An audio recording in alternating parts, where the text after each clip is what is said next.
کہ اہل سنت کے نزدیک ثواب پہنچانا یہ امر مستحب ہے، یہ بہتر عمل ہے، مستحسن ہے،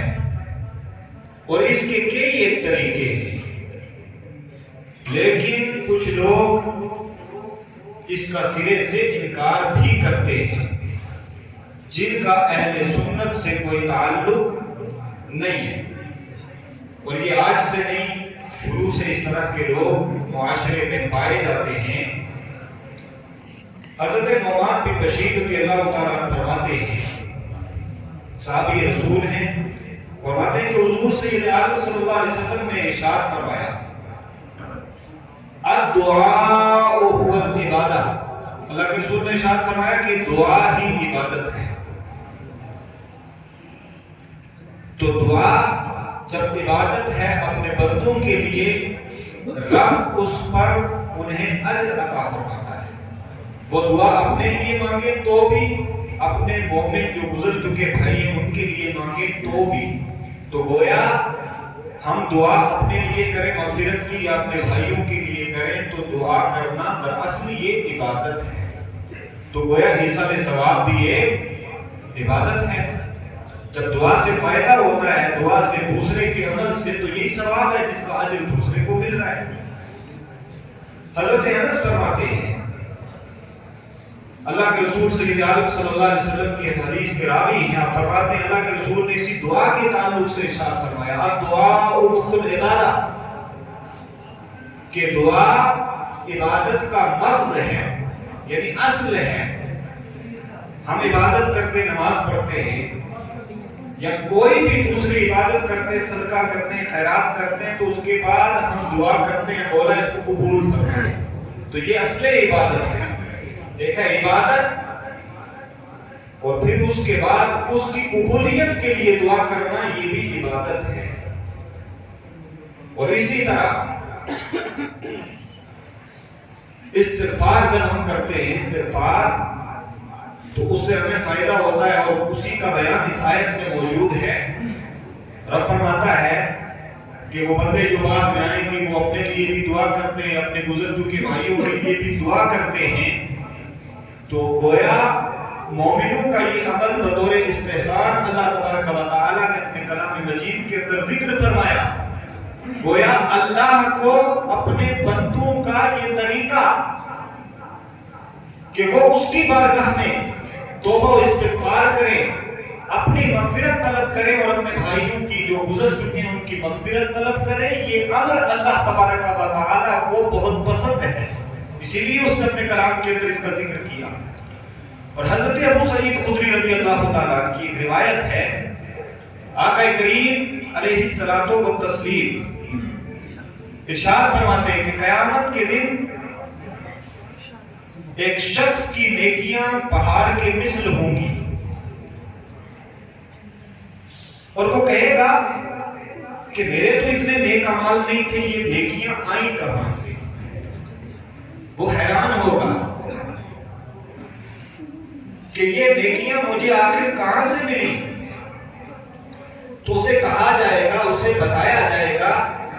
کہ اے بندے، یہ تیرے بیٹے کی طرف سے یا تیری اولاد کی طرف سے یہ وہ دعائیں اور وہ استغفار ہے جو تیرے بعد وہ تیرے لیے کیا کرتا تھا۔ تو گویا اولاد جب اپنے والدین کے حق میں، اپنے احباب کے حق میں استغفار کرے تو اس سے اس میت کو، والدین کو، مرحومین کو فائدہ ملتا ہے۔ اور یہی ہمارا عقیدہ ہے۔ اب اس کے طریقے مختلف ہو سکتے ہیں، وہ الگ بات ہے۔ اسی طرح حضرت سیدنا ابو ہریرہ کی روایت ہے کہ اللہ تعالیٰ، اللہ کے نبی نے ارشاد فرمایا کہ اللہ تعالیٰ ایک بندہ ہوگا جنت میں، اللہ اس کے درجات کو بلندیاں عطا فرمائے گا۔ وہ جنت میں ہوگا، اور جنت میں ہونے کے باوجود اس کے درجے بلند ہوں گے جنت میں۔ تو وہ عرض کرے گا، اے مالک و مولا، اے پروردگار، یہ درجات میں مجھے جو بلندی مل رہی ہے اس کی وجہ کیا ہے؟ تو رب کائنات ارشاد فرمائے گا کہ یہ تیرے جو اہل تھے، تیرے جو اولاد تھے، تیرے جو بچے تھے، یہ وہ تیرے حق میں دعائیں استغفار کیا کرتے تھے، دعائیں مغفرت کیا کرتے تھے، یہ اسی کا صلہ اور اسی دعا کی برکت ہے کہ جنت میں تیرے درجے بلند ہو رہے ہیں۔ اور اسی طرح حضرت ملا علی قاری رحمۃ اللہ تعالی علیہ آپ فرماتے ہیں اپنے کتاب کے اندر کہ سورہ یاسین، ہم نے بہت سارے فضائل احادیث کی روشنی میں ان کو پڑھے، سورہ ملک کے بہت سارے لوگ اس پر بھی اعتراض کرتے ہیں کہ قرآن مجید کو پڑھ کر کے اس کا ثواب میتوں کو بخشا جائے یا نہ بخشا جائے، اس پر اجر ملتا ہے یا نہیں ملتا ہے۔ تو اس کے لیے ایک نہیں 20 روایات احادیث کے اندر موجود ہیں۔ آپ فرماتے ہیں حضرت مولا علی قاری رحمۃ اللہ تعالی علیہ کہ سورہ یاسین جب کسی کی موت کا وقت آئے، حالت نزع کے اندر ہو اور اس کو مشکلات ہوں، تو وہاں سورہ یاسین کو پڑھا جائے تو اس سے اس کو فائدہ ملتا ہے۔ یعنی اللہ تعالیٰ اس کی جو وہ موت کے وقت کی حالت نزع کی تنگی ہے اس کو اللہ دور فرما دیتا ہے۔ کس کی وجہ سے؟ اپنے کلام کی وجہ سے۔ جب اللہ کا کلام کسی مشکل میں پڑھا جائے تو مشکل اللہ اپنے اس کلام کی وجہ سے آسان فرما دیتا ہے۔ تو موت کا جو وقت ہے اس سے مشکل گھڑی اور کوئی نہیں ہو سکتی۔ تو اسی طرح قبر پر اگر پڑھا جائے، یعنی قبرستان میں کوئی جائے اور وہ کلام مجید کی کوئی بھی آیت پڑھ لے، کوئی بھی سورت پڑھ لے، اللہ کے جو اسماء حسنہ ہیں ان میں سے وہ ذکر کر لے، استغفار کر لے، تسبیح کر لے، سب کا اس میت کے لیے اگر وہ پڑھ رہا ہے یا سارے قبرستان والوں کے لیے تو سب کو فائدہ ہوتا ہے۔ اگر کسی کے لیے خاص پڑھ رہا ہے تو پھر بھی حکم یہ ہے کہ تمام قبرستان والوں کو بھی ثواب پہنچائے، کیونکہ اللہ کے ہاں تو کوئی کمی نہیں، ہمارے ہاں تو کمی ہو سکتی ہے، ہم تو کنجوسی کر سکتے ہیں، ہم جو پڑھیں گے اس پر جتنا اجر ہماری جس کے لیے نیت ہے اس کو ملے گا، اور اس کے ثواب سے کچھ کمی نہیں ہوگی، دوسروں کو بھی ثواب اللہ اپنے فضل و کرم سے عطا فرمائے۔ تو اس لیے یہ حضرت مولا علی قاری فرماتے ہیں کہ قبر والے مغفرت کے زیادہ محتاج ہیں، کیونکہ وہ اس مقام کو پہنچ چکے ہیں کہ جہاں پہ اب کوئی اور عمل نہیں ہے، سارے اعمال منقطع ہوئے۔ اور جب ایک زندے آدمی کو کوئی تکلیف ہوتی ہے تو وہ ہزار ہیلے بہانے اور علاج کرتا ہے کہ میں اس تکلیف سے نکلوں، لیکن قبر والے اس کے پاس تو کوئی علاج نہیں، اس کے پاس تو وہی جو اعمال لے کے گیا، اگر وہ بھی اس کا دامن خالی ہے تو یقین جانے کہ اولاد کا اس کے لیے استغفار کرنا، ان کے لیے صدقہ کرنا، ان کے لیے نیک اعمال کرنا، یہاں تک کہ روایتوں میں آتا ہے کوئی نفل پڑھتا ہے، اگر یعنی نماز پڑھے، نماز نفل اس کا ثواب پہنچائے تو ثواب پہنچتا ہے، روزہ رکھ کے پہنچائے تو روزے کا بھی ثواب ان کو ملتا ہے، کلام مجید پڑھ کے ثواب بخشے ثواب ملتا ہے۔ اللہ کی کوئی بھی کلام کی ایک آیت ایک جز پڑھتا ہے اس کا وہ ثواب پہنچاتا ہے، تو اللہ تعالیٰ ان کو اس سے دور نہیں رکھتا، وہ ثواب رب کائنات ان تک پہنچاتا ہے اور ان کا فائدہ ہوتا ہے۔ حضرت سیدنا سعد بن عبادہ رضی اللہ تعالیٰ، یہ صدقے کے تعلق سے بڑی مشہور روایت ہے، اور ایک روایت نہیں، آپ تمام کتب احادیث کو دیکھیں گے تو اس کے ہم معنی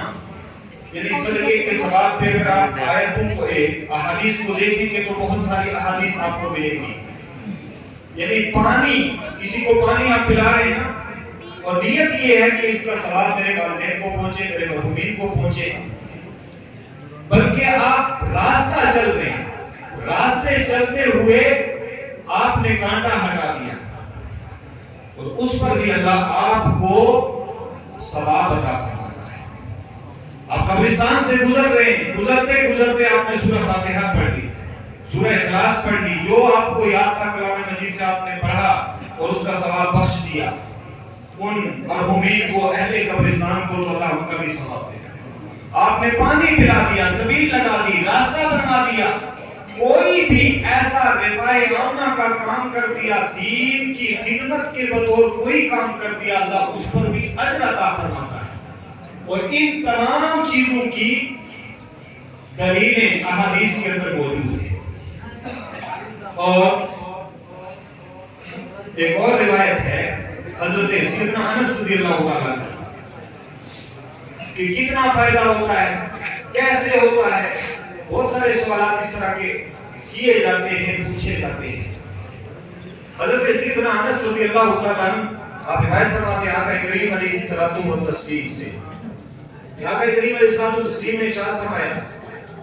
جس کا کوئی بھائی بہن یا کوئی بھی گھر کا فرد یا مومنین میں سے کوئی، اس کا رشتہ دار میں سے، احباب میں سے یا دینی بھائیوں میں سے کوئی بندہ وفات پا جاتا اور وہ اس کی طرف سے، یعنی جو دنیا سے چلا گیا اس کی طرف سے، میت کی طرف سے صدقہ کرتا ہے، تو اللہ تبارک و تعالی اس کے صدقے کو حضرت جبریل امین کے ذریعے نورانی طباقوں کے اندر سجا کر اس کے قبر کے کنارے جانے کا حکم فرماتا ہے۔ اب فرماتا ہے جبریل جاؤ، یہ جو تحفہ اس کے گھر والوں کی طرف سے آیا ہے، اس کے رشتہ داروں کی طرف سے آیا ہے، اس کے احباب کی طرف سے آیا ہے، وہ کلام مجید کی صورت میں ہو، کسی بھی نیکی کی صورت میں ہو، رب حضرت جبریل امین کو حکم فرماتا ہے جبریل جاؤ اور نورانی طباق کے اندر سجا کر کے اس ہدیے کو اس کی قبر کے کنارے لے جاؤ۔ اور حضرت جبریل امین کھڑے ہو کر اس کی قبر کے کنارے آپ فرماتے ہیں اے گہری قبر کے مکین، یہ تیرے اہل کی طرف سے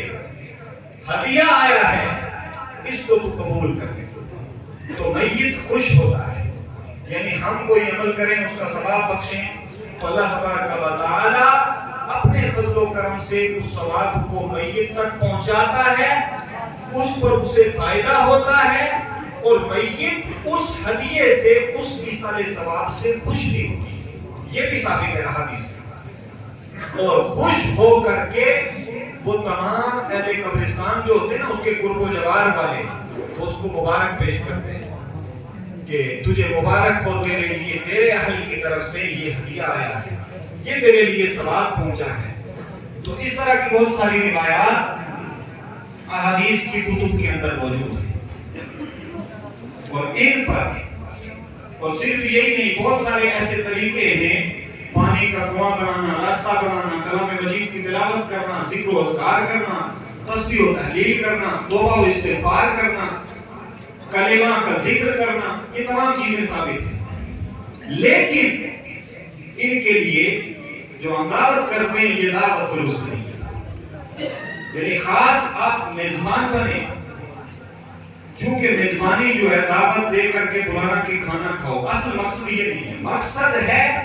کہ میت کو فائدہ پہنچے، اور وہ کھانا بھی کھلائیں گے اگر آپ تو اس کے مستحقین ہونے چاہیے، وہ کھانا ان کا حق ہے جو غربا ہوں، جو مساکین ہوں، جن کو دو وقت کا کھانا نہیں ہے۔ ورنہ اگر آپ دعوت سمجھ لیں، دعوت تو خوشی میں ہوتی ہے، اور یہاں خوشی کا مقام نہیں ہے، صرف سہولت کے لیے، یعنی کوئی کسی دور جگہ سے چل کر کے آتا ہے تو اس کی سہولت کے لیے اس کو کھانا میسر نہیں ہوگا۔ اصل مقصد یہاں ہونا چاہیے کہ اللہ کا ذکر ہوگا، تسبیح و تحلیل ہوگی، توبہ و استغفار ہوگا، کلام مجید کی تلاوت ہوگی، نیکی کے امور انجام پائیں گے۔ ضمناً اگر کھانا دیا جاتا ہے وہ ایک الگ معاملہ ہے، لیکن اگر مقصد کھانا ہی ہو تو یہ غلط ہے، اور ہمارے ہاں یہی ہے، یعنی میں یہ کہوں گا کہ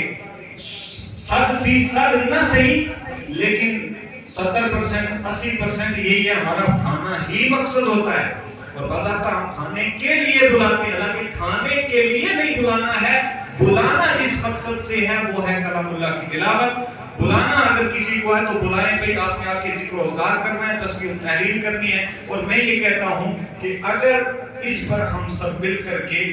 اگر کوئی طریقہ کار نہیں بنائیں گے تو یہ ایک ضیافت بن گئی، اور یہ ضیافت وہ بن گئی کہ جس سے بہت سارے لوگوں کو دقتیں ہوتی ہیں، قرضے لینے پڑتے ہیں، رواج ایک رسم کے طور، یہ چیزیں جائز نہیں ہے، نہ اہل نہ کسی اور کے ہاں. یہ ہم نے اپنا رسم و رواج بنایا. اہل سنت کے ہاں ایصال ثواب جائز ہے، مستحسن ہے، لیکن اس کے مستحسن اور جائز ہونے کے طریقے بھی ہیں. وہ طریقے یہ ہیں کہ وہ محض اللہ اور اس کے رسول کی رضا کے لیے، نہ کہ اپنے معاشرے کے رواج کی تکمیل کے لیے اس کا انعقاد کریں. اگر نیت یہ ہے کہ ہم نے فلانے کے یہاں کھایا تھا، فلانے کے یہاں کھایا تھا، ہم نہیں کھلائیں گے تو ناک کٹ جائے گی، ناک بچ جائے گی، ثواب نہیں ملے گا. وہ صرف کھانا ہے اور محض کھانے کی حد تک ایک دعوت ہو سکتی ہے، اس سے نیت کو کوئی ثواب نہیں پہنچے گا. نیت ہم سب نے یہ رکھنی ہے کہ جو مستحقین ہیں ہم اگر ان تک کھانا پہنچاتے ہیں تو اچھی بات ہے، کارے ثواب ہے. پانی پلاتے ہیں، کارے ثواب ہے. ان کے نام پر کسی مسجد میں ہم ہدیہ کرتے ہیں، وہ بھی کارے ثواب ہے. کسی مدرسے میں دیتے ہیں، وہ بھی ثواب ہے. اور ہاں پڑھنے والے دور دراز سے ہیں اور ان کو دقت ہے تو ضمن اگر ان کو کھانا دیا جاتا ہے تو اس میں کوئی حرج نہیں ہے. لیکن ہم مقصد ہی اگر اس کا یہ بنا لیں کہ ہم نے جناب کرنا ہے، فلانی تاریخ ہے، اس سے ہم ہٹ نہیں سکتے، یہ شریعت کی طرف سے اس پر کوئی اصرار نہیں ہے کہ آپ نے فلانی ہی تاریخ کو کرنا ہے جب آپ کو موقع ملے. یعنی بہتر یہ ہوتا ہے کہ ہم کر لیں اس دن، دقت کوئی نہیں ہے، پریشانی نہیں ہے، ناجائز بھی نہیں ہے، لیکن ہم اس کو ہم واجب سمجھ لیں، خود پر ہم فرض مان لیں، یہ بات غلط ہے. شریعت میں اس کی کوئی اصل نہیں ہے. اس لیے ابھی بہت ساری چیزوں میں جہاں خوشی کے مواقع پہ بہت ساری ایسی رسومات ہیں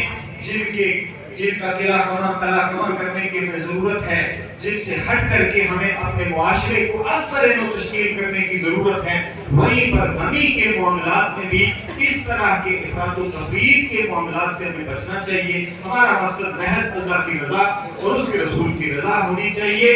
یہ نہیں کہ برادری والے ناراض ہو جائیں گے، محلے والے ناراض ہو جائیں گے. نیاز کرنی بالکل جناب واجب ہے، گوشت بنانا بھی واجب ہے. یہ واجب نہیں ہے، یہ آپ کی جتنی لیاقت ہے، جتنی استطاعت ہے. اگر آپ کی استطاعت ہے کہ آپ 10 غریب لوگوں کو کھانا کھلا سکتے ہیں تو 10 ہی کو کھلائیں. 11 کے لیے قرض لینے کی آپ کو اجازت نہیں ہے، اس لیے کہ واجب نہیں ہے. جب آپ پر حج فرض ہوتا ہے اس کے لیے آپ قرض نہیں لے سکتے. جب اپنا پیسہ آئے گا، جب صاحب استطاعت ہو جائیں گے تب آپ جائیں حج کے لیے، اس کے لیے قرضہ نہیں لے سکتے. تو پھر یہ مستحب امور جو ہیں ان کے لیے، اور پھر وہ قرضہ بھی سود پر لینا، یعنی ایک آپ نیک کام کے لیے حرام کاری کے کسی کام میں ملوث ہو جائیں تو اس سے بڑھ کر کے اور بڑا جرم کون سا ہو سکتا ہے. اللہ تعالی ہم سب کو